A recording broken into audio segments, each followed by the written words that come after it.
My guest today is the Secretary General of the Gulf Cooperation Council, or GCC, His Excellency Jasem AlBudaiwi. Your Excellency, welcome. Thank you so much for speaking to Euronews. Thank you for having me in Euronews, Marid. Thank you. So let me start. You're in Brussels this week at a moment which feels like a critical juncture in the Middle East.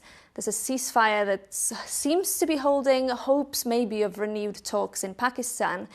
In this context, how do you see the EU-GCC relation right now? Is the crisis reinforcing it, or is it testing that relationship? I think the EU is one of the most important strategic partner to the GCC. It is a very historic relationship, very important partnership that started 38 years ago. It covers almost every aspect of our lives, from political to economical to educational to cultural to investment. All aspects are included in this partnership. We have achieved so many goals and so many achievements that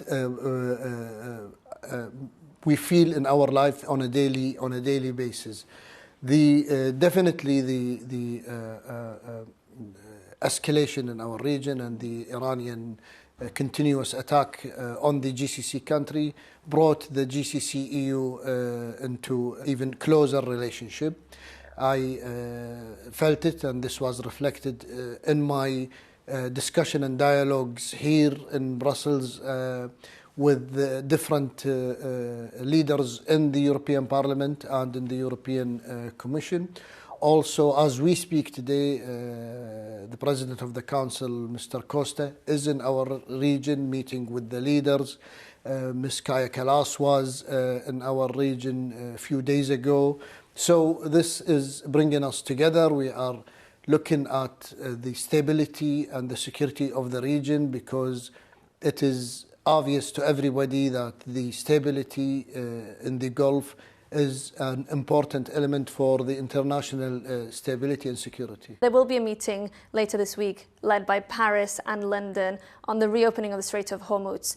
Do you welcome that? Do they need to be more forthcoming in terms of resolving this crisis? They have played an excellent role in trying to bringing this escalation to de-escalation with the international community. Everybody is trying to do their best to convince the Iranian regime to refrain from these attacks and to go back to the talks and to implement what is needed from them, from the international community, especially on their nuclear program, on their programs on missiles and drones, and their support to proxies all over the Arab world. The EU has been consulting themselves, of course, through their Foreign Affairs Council, or with us in the GCC and with other partners all over the world. Yet peace and stability in the Gulf region now seems to be hinging quite a lot on talks led by the US. You do have a role, I know, but you are not directly involved in those talks in Islamabad, for example. Do you trust the US to negotiate on your behalf? We maintain an excellent relationship with the United States. It's also a strategic partnership. We have in discussion with them about this issue and many other issues. We know that Iran has to implement everything that is asked of her in order to achieve this success for the negotiations. We hope that not only in the escalation in our region, but in all over the world, that everybody uses discussion and dialogue and negotiation to solve problems, not the use of force, not implementing sanction or whatsoever. This is where we need to go to, using dialogue. At the same time now we're seeing the US blockade some Iranian ports. Is that useful, helpful in that context and in those efforts, those diplomatic efforts you've just described? Well, Iran is the one who started blocking the Strait of Hormuz, not anybody else. This was open for centuries, and nobody has used it as a weapon or as a tool or as a card in their hand to gain some geopolitical wins. Iran started this. Iran should be the one responsible for taking all the effect that comes back from its policies. Nobody has done this. The region has seen many wars before, many conflicts. The Strait of Hormuz was never used. They should be the one responsible for taking the blame.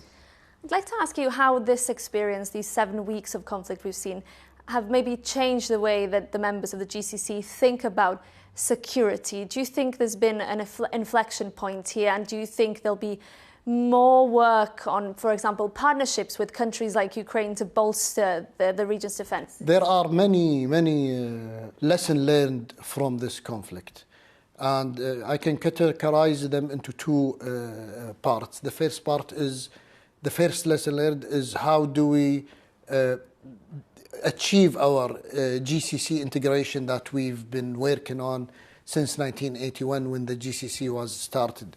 What do we need to do more economically, security, military? We have an economical treaty that we have signed with each other. We have a defense treaty that we have signed with each other. But we still also need to work more to even come closer with each other. The second lesson learned that we have learned and we need to even work more on is to upgrade our partnerships with many of our true and good friends, such as, for example, the EU. How do we need to strengthen our partnerships? What aspects should we concentrate on? How do we look at our partnerships, the one we have? Do we need new partnerships? Do we need to open another channels? These are the lessons learned that we, are trying to work on.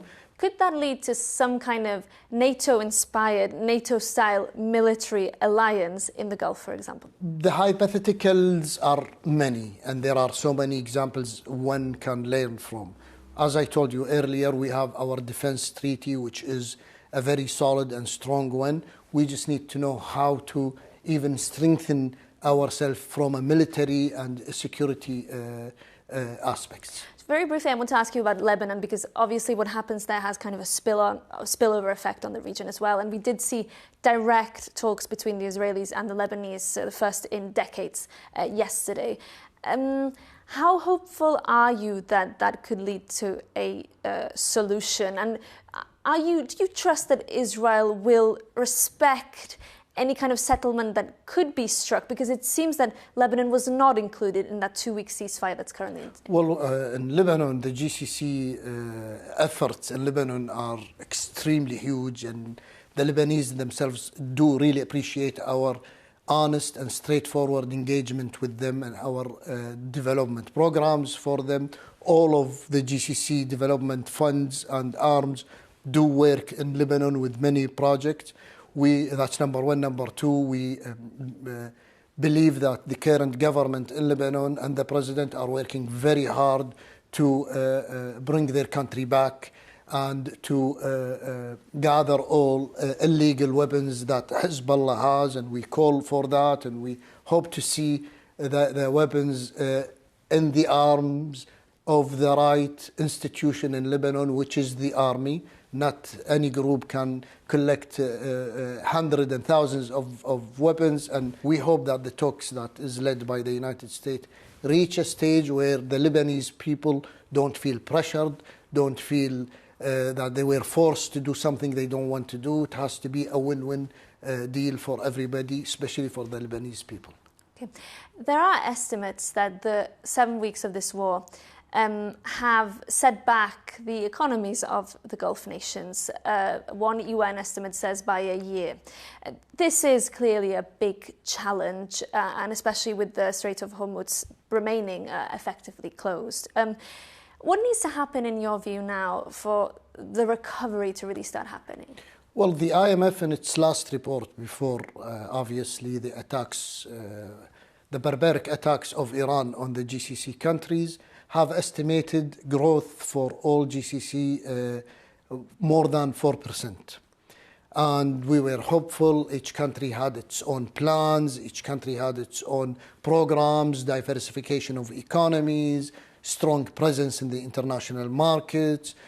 For example, the GCC countries control 33% of all the international foreign investment with more than $3 trillion US. So this is the kind of strong economy that we have, which is very resilient. Of course, we were affected, but we are dealing with it with our best knowledge, with the best programs. The IMF meeting now in the US have severely cut that growth forecast. So just to close finally, the White House has in fact suggested that the Gulf countries should help pay for the costs of the war. What do you make of those statements? And finally, what needs to happen now for this recovery in the region to really happen? Are you calling for a peace settlement, an extended ceasefire? What do you think is the realistic way forward? Well, our relationship, as I told you earlier, is very strong with the United States. Any message that we need to exchange with each other, we do it in our discussion, in our continuous discussion. 2 days ago, I held a very wonderful telephone conversation with Deputy Secretary Lando of the United States. We talk about all the issues. We talk about all the matters. The side that should take care of the cost is the one that caused all this damage, is the one that was the reason behind the setback that the region is going through now. The arrangement in the region has to be within the region. Any engagement has to be involving everybody in the GCC and other players in order to achieve that long-lasting stability and peace and security that we all are eager to achieve. Your Excellency, thank you for your time. Thank you so much.